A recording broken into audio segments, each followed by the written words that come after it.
A1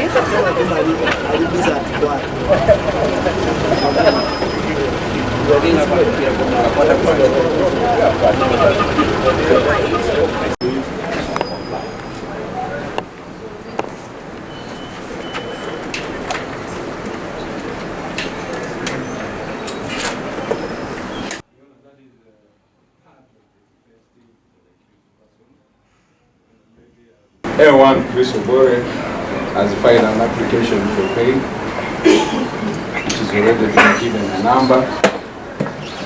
I'm aware that the committal proceedings that have not been done, and that this matter is probably here for mention. Now, with the guidance of this honorable court, we'd like to know how that will be treated. Our request would be to have the file. Your Worship, what will happen tomorrow if after the inquiries it is found that Okema Leonard did not commit the offense?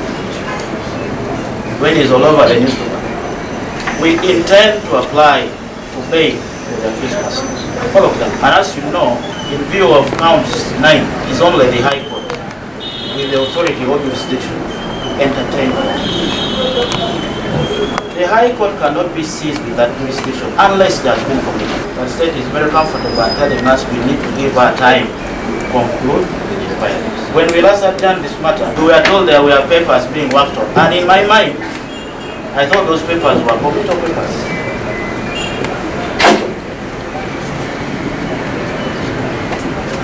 If there should be adjournment once again, and I hope my colleagues here will agree with me in unison, we will sit for a very short time.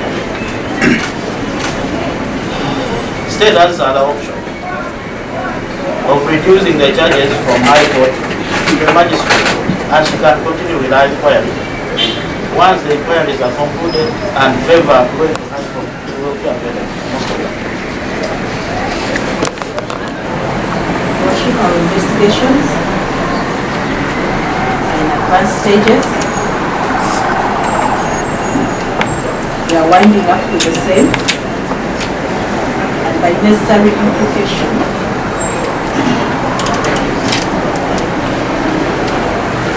the indictment is not ready yet.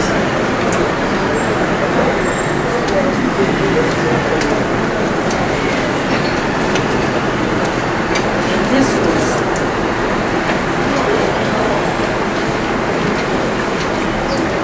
I am concerned that perhaps the case against A1 and A5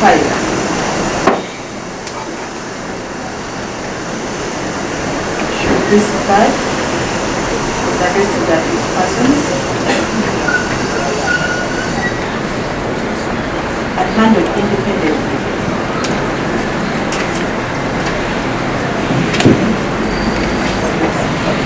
Your Worship.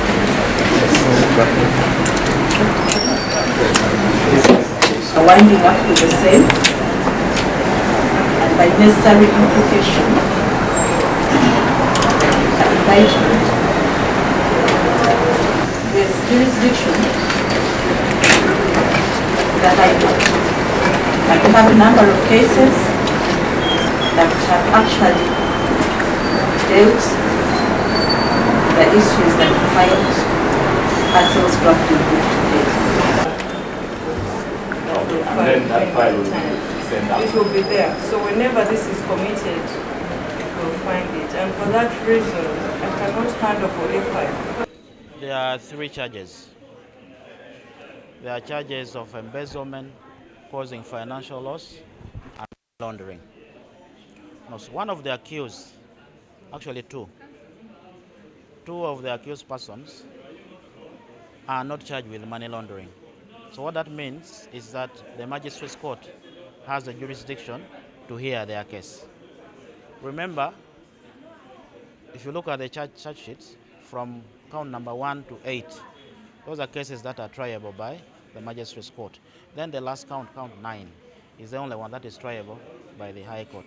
So there are accused persons who are on count 9 but not, and then there are those who are not there. So that's why counsel for A5 and 6 was praying with court to allow amendment, in which case A5 and A6 would be removed from the indictment we have, and then they would be tried separately by the magistrate's court. But they happen to be in the same file. Yes. So, but the court has said that's a matter that will be handled by the High Court. But of course, also the High Court has jurisdiction to try all matters. Seems like you expected to meet up today. It has met up. Like, is it right to say that DPP is delaying the proceeding? Well, in my own opinion, the case with which the accused persons are charged are very grave. So one would have expected that before they were brought to court, the inquiries were concluded. So once the inquiries were concluded, the committal papers should also now follow. It's unfortunate that we've appeared last time and we were told state was going to work on committal papers, but today it was not ready. That's why we were asking court not to allow adjournment on that basis. What the government is doing, fight against corruption, is the way to go. Uganda is rotten. We have so many thieves who steal with impunity. This is the way to go. But unfortunately, there are other people who are suffering for no good reason. Because what was happening in Parliament, the former Speaker was using some of the staff of Parliament in which she could wire money into the account of those staffs. After getting that money, you must carry all the sacks of money and hand it over to her without picking even 1,000 shillings. So they were just used like a conduit. So they are just suffering now for no good reason. For example, Okema Leonard, who was the principal personal assistant of her. It is true, some money was being wired in his account. And after getting the money, you carry all the money, you give to her. So now, let the government call the former Speaker. The former Speaker is the key suspect than allowing these people to suffer for no good reason. They were only being used by her just to gain her personal interest. So now, very many people are suffering because of her. So I pray that in the fight against corruption, let the principal come and be charged. There are two people in Parliament, the former Speaker and the clerk to Parliament. As the clerk to Parliament, you are the accounting officer. You are in charge of everything. Therefore, no money shall go out of the account of Parliament without the authorization of the clerk to Parliament as the accounting officer. And the former Speaker, as the head of the institution, she stands responsible. To me, only two people are more important in this case. The former Speaker, Anita Mong, and the clerk to Parliament.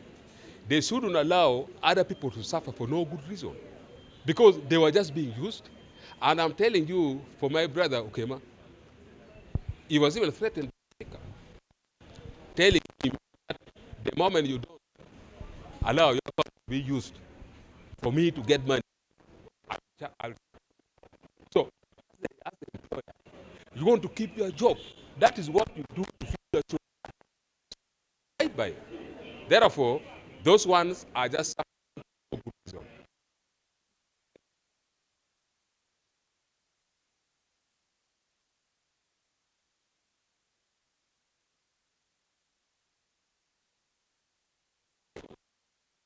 Continue fighting the corrupt. I'm telling you, Ugandans would love them the most.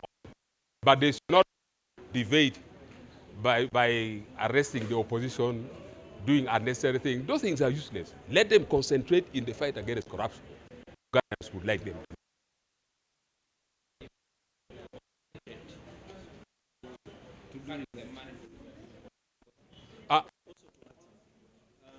By law, if you're now complice, you're not innocent. You see, if they were used and like like you alleged, and they did report whistleblower in that case, you can... My brother, you know, in Uganda as per now, there are no jobs. Once you are employed, and aware that parliament at least pays people fairly well, you have to pick the instruction from your boss. The moment the speaker says, please do A, B, C, D, you have no right to refuse because you want to keep your job. The moment you refuse, you'll be chased away. And I would like to tell you, the former speaker sent the message to Kema Leonard, the presidential secretary. She sent the message to him, telling him that if you refused, I will lay you off. I am happy that he has that message. The message shall be presented before the court of law.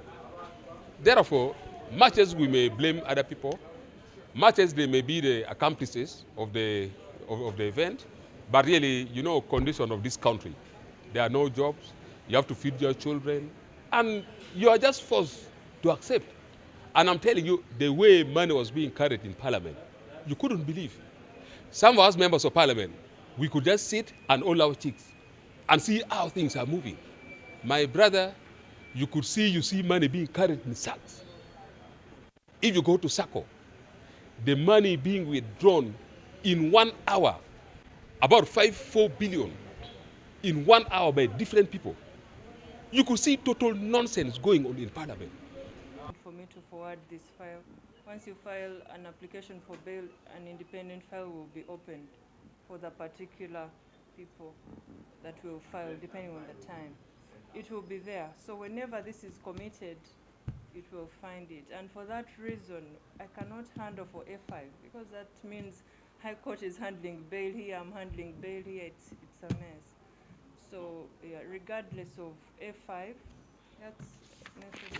regardless of A5's charges, that's why he'll also need to file before the High Court, and it doesn't have to wait for committal. Okay.